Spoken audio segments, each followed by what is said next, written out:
Bacaan Alkitab hari ini dari kitab 2 Raja-Raja pasalnya yang kedua. Elia naik ke surga. Menjelang saatnya Tuhan hendak menaikkan Elia ke surga dalam angin badai, Elia dan Elisa sedang berjalan dari Gilgal. Berkatalah Elia kepada Elisa, "Baiklah tinggal di sini sebab Tuhan menyuruh aku ke Betel." Tetapi Elisa menjawab, "Demi Tuhan yang hidup dan demi hidupmu sendiri, sesungguhnya aku tidak akan meninggalkan engkau." Lalu pergilah mereka ke Betel.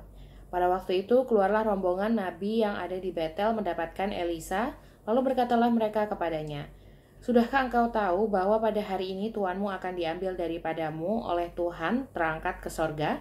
Jawabnya, "Aku juga tahu." "Diamlah," berkatalah Elia kepadanya.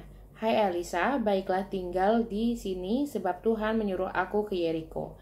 Tetapi jawabnya, "Demi Tuhan yang hidup dan demi hidupmu sendiri, sesungguhnya aku tidak akan meninggalkan engkau." Lalu sampailah mereka di Yeriko. Pada waktu itu mendekatlah rombongan nabi yang ada di Yeriko kepada Elisa serta berkata kepadanya, "Sudahkah engkau tahu bahwa pada hari ini tuanmu akan diambil daripadamu oleh Tuhan terangkat ke sorga?" Jawabnya, Aku juga tahu." "Diamlah," berkatalah Elia kepadanya. "Baiklah tinggal di sini sebab Tuhan menyuruh aku ke sungai Yordan." Jawabnya, "Demi Tuhan yang hidup dan demi hidupmu sendiri, sesungguhnya aku tidak akan meninggalkan engkau." Lalu berjalanlah keduanya. 50 orang dari rombongan nabi itu ikut berjalan, tetapi mereka berdiri memandang dari jauh ketika keduanya berdiri di tepi sungai Yordan. Lalu Elia mengambil jubahnya, digulungnya, dipukulkannya ke atas air itu, maka terbagilah air itu ke sebelah sini dan ke sebelah sana, sehingga menyeberanglah keduanya dengan berjalan di tanah yang kering. Dan sesudah mereka sampai di seberang, berkatalah Elia kepada Elisa, "Mintalah apa yang hendak kulakukan kepadamu sebelum aku terangkat daripadamu." Jawab Elisa, "Biarlah kiranya aku mendapat 2 bagian dari rohmu."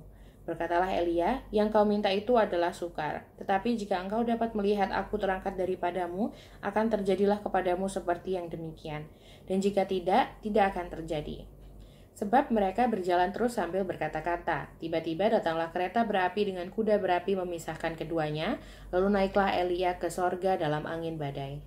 Ketika Elisa melihat itu, maka berteriaklah ia, "Bapakku, Bapakku, kereta Israel dan orang-orangnya yang berkuda."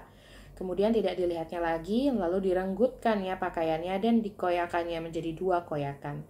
Sesudah itu dipungutnya jubah Elia yang telah terjatuh, lalu ia berjalan hendak pulang dan berdiri di tepi sungai Yordan. Ia mengambil jubah Elia yang telah terjatuh itu, dipukulkannya ke atas air itu sambil berseru, "Di manakah Tuhan, Allah Elia?"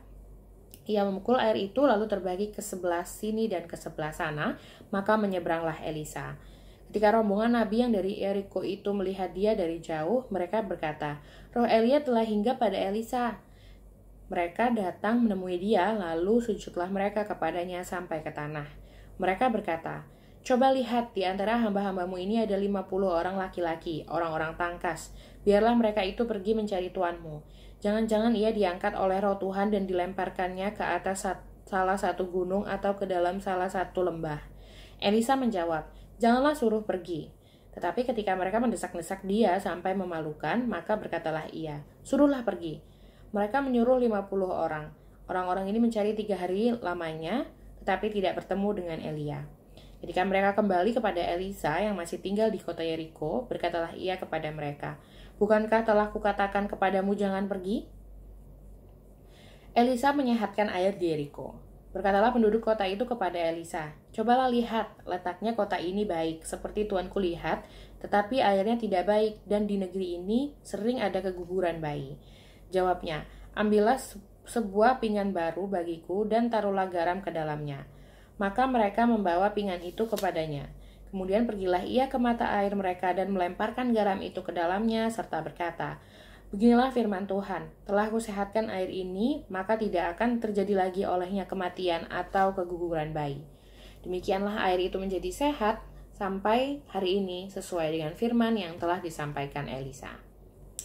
Anak-anak Betel mencemoohkan Elisa. Elisa pergi dari sana ke Betel, dan sedang ia mendaki, maka keluarlah anak-anak dari kota itu, lalu mencemoohkan dia serta berseru kepadanya, "Naiklah botak, naiklah botak." Lalu berparinglah ia ke belakang, dan ketika ia melihat mereka, dikutuknyalah mereka demi nama Tuhan.